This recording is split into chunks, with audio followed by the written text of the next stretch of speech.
ai to se ko var ni eng lo chua ka nga ka lel to o lel li su min chua yi I ko ngai ku tin min se la min kai ro ka hiam le cha vin ka ru tan he shing nun ko vel hi lung ngai na le ve don cha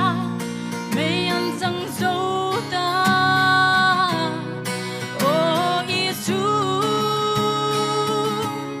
min en san lu su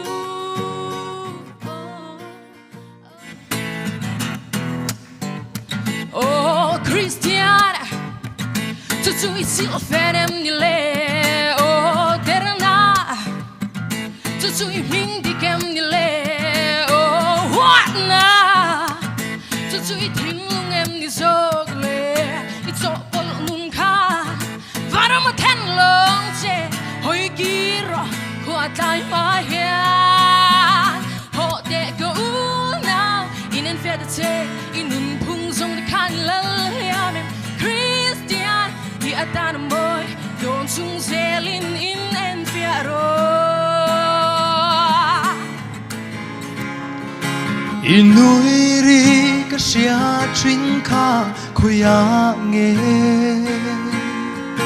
Sui lung leng in sul nu ka chui Cha tuan min tiama ma se cha tuan zo ta si ma riak ten lai khum ka bel oh boy te huim ten ilen chuan cây sông chấp ruồi ma ila lom dài cà rê